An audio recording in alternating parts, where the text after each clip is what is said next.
This passage starts with Arboria is floundering in the global marketplace, incurring devastating losses in the market position and profits. So it starts with this position that the economic position of Arboria is really bad. Let's see what is the position. He must be explaining the same thing in further lines. Problem is not Arboria's products, but Arboria's trade policy. Okay, Arboria faces the prospect of continuing economic loss until Arborian businesses and political leaders recognize the fundamental difference between Arborian and foreign economic systems. So they need to understand this difference. That's what it says. To the key trade issues, not free trade versus protectionism, but diminishing trade versus expanding trade. So that looks like an important thing. Arboria is operating with an obsolete trade policy, okay, an artifact of the mid 1940s when Arboria and Horland dominated the global economy. Tariffs were the principal obstacle to the trade, okay, and Arborian supremacy was uncontested in virtually all industries. In the intervening decades, economic circumstances have shifted radically. Arborian trade policy has not. Okay, so Arborian trade policy remains same. So whatever worked in the past, it's not working right now. Today, Arboria's trade policy seems paralyzed by the relentless conflict between proponents of free and fair trade. Fair traders argue that Arborian market should be open and the movement of goods and services across national borders unrestrained. The fair traders assert that access to Arborian market should be restricted until Arborian businesses are granted equal access to foreign markets. Okay, so free trade means no restriction, it should be free, the trade should be free. Fair trade means those who are putting barriers or let's say restrictions, we should also put restrictions to them. Okay, so it's like equal treatment to everything. They contend that free trade is impossible while other nations erect barriers to Arborian exports.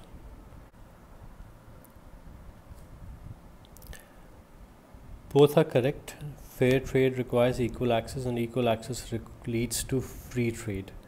Both sides base their positions on the same two outdated premises. Global commerce is conducted under the terms of General Agreement on Tariffs and Trade and dominated by Arboria and similar economic systems abroad. Second, multilateral negotiations are the most effective way to resolve pressing trade issues. So these are the two principles under which both sides operate. Okay, both assumptions are wrong. So now this should be critical. The 40-year-old GATE now covers less than 7% global commerce. World trade is no longer dominated by the free trade economies.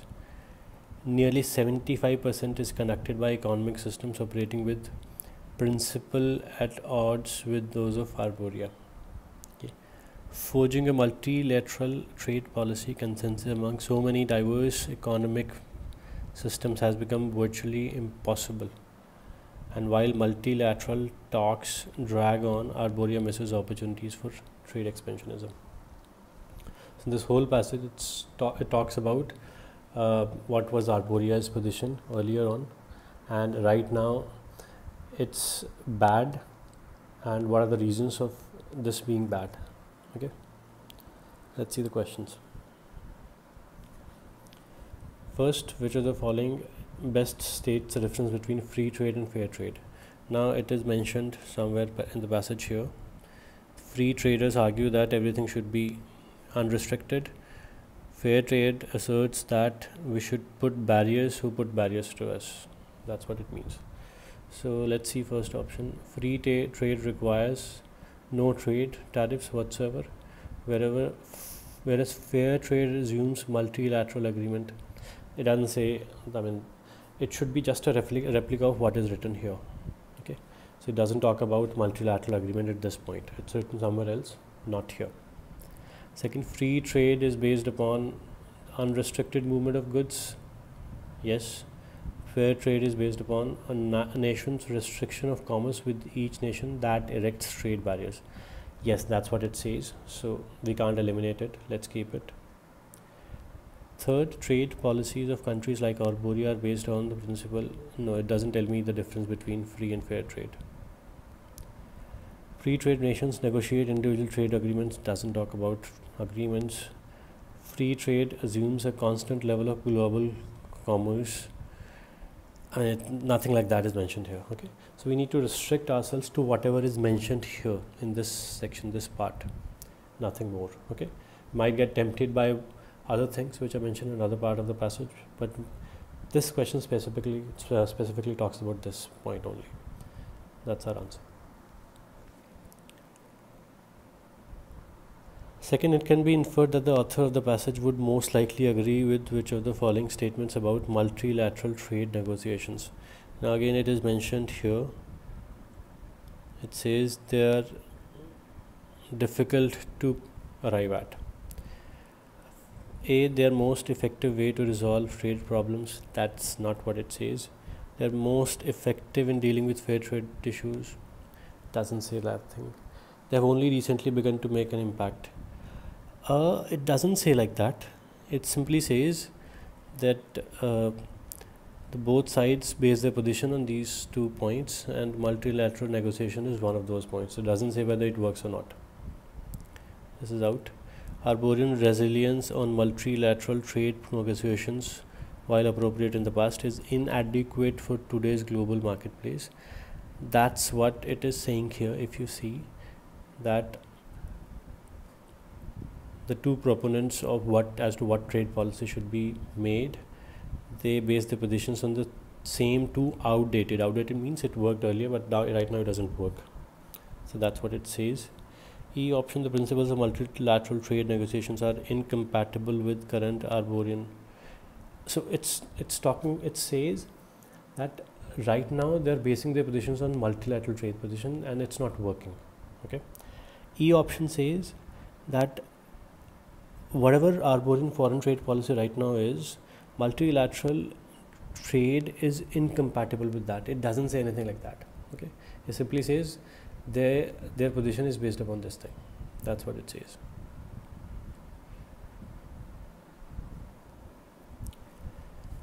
Which of the following statements best summarizes the author's opinion of free traders and fair traders? Okay, so free traders, as you remember, is no restriction at all, and fair traders means we should put barriers to those countries that put barriers to us. Let's see, free and fair traders continuing debate provides a healthy and effective forum for examining Arborian. It's wrong, because if you remember in the passage it says it's not about free versus fair, it's about diminishing versus expanding. Proponents of fair trade are essentially correct. It doesn't say which one is correct or wrong. Proponents of free trade are better able to deal with, again it doesn't say which one is able to deal in a better way. Neither the free nor the fair traders come up with a workable trade policy, because neither takes multilateral negotiations. Again, nowhere in the passage it's criticizing free and fair traders, because they're not thinking about multilateral negotiations. So that's completely out. The proponents of both free and fair trades have based their position on out-of-date premise. Yes, that's what it says here. Both sides base their positions on the same two outdated premises. That's what it says. Then the author mentions all of the following as characteristics of world trade in mid-40s, except first, Arboria played a major role. That's mentioned in the passage, so that cannot be our answer. Hofland played a major role. That's also mentioned. If you see, it's mentioned somewhere. Yeah, when Arboria and Hofland dominated the global economy.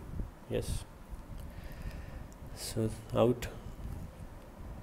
So these two are already out. Tariffs were the main obstacle to trade. So that's also mentioned. If you see, tariffs were the principal obstacle to trade. So that's also out. Fair trade economies dominate international trade. That's not written anywhere. Okay, it doesn't say those economies which have fair trade. It's about free trade actually. Okay, it's free trade, right?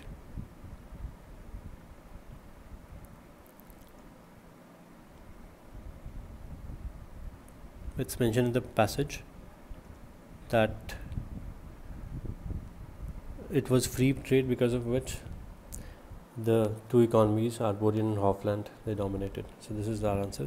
Arborian manufacturers were unsurpassed in most industries. That's also mentioned, so that's also out. Next, in presenting the argument in the passage, the author uses all of the following except statistical information. It's used, if you see the last paragraph, it uses a lot of stats.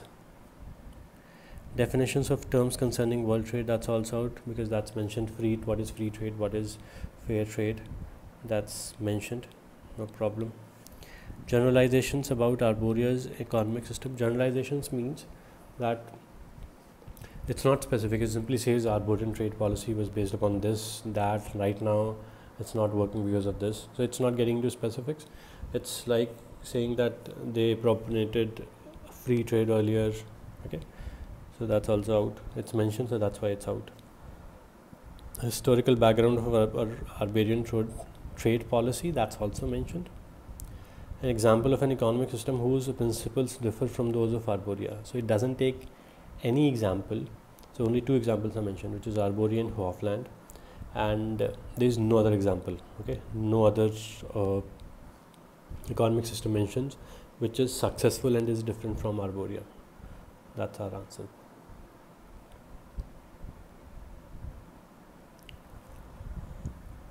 Next, the author asserts which of the following about Arboria's trade policy.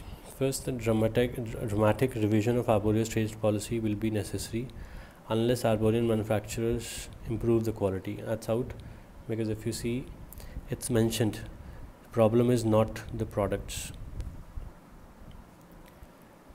Second most crucial issue facing Arborian trade policymakers is that of free trade versus protectionism. That's also out. Again, if you remember, it says it's not about free versus fair, it's about diminishing versus expanding trade.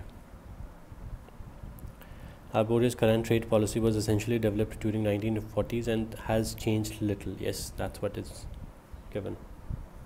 Let's see other options. Arboria's trade policy is widely emulated throughout the world. Wrong, it's not emulated. Arboria's trade policy has evolved. It has not evolved. That's the whole crux of the passage. Passage is primarily concerned with. So if you see in this whole passage, it says that this was Arboria's position and it has become bad because the policies have not changed. Okay, and it says what changes should be there. That's what it says. So let's see. Illustrating the erosion of Arabia's position in the world, that is done only in the first passage, in the first few lines. That's not done in the entire passage. Examining the differences between free and fair, that's again done, it's a small part. Advocating a reassessment of Arboria's trade policy, yes, that is done throughout the passage.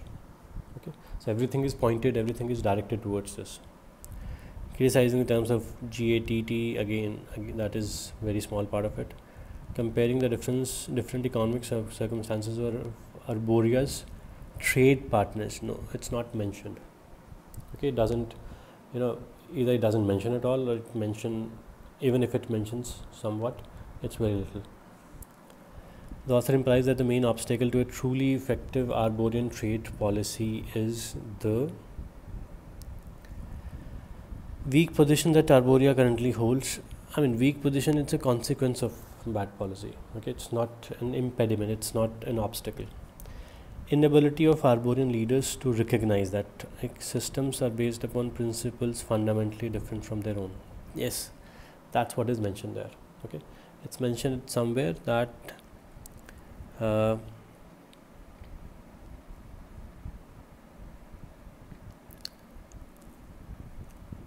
prospect of continuing economic loss until Arborian businesses and political leaders recognize.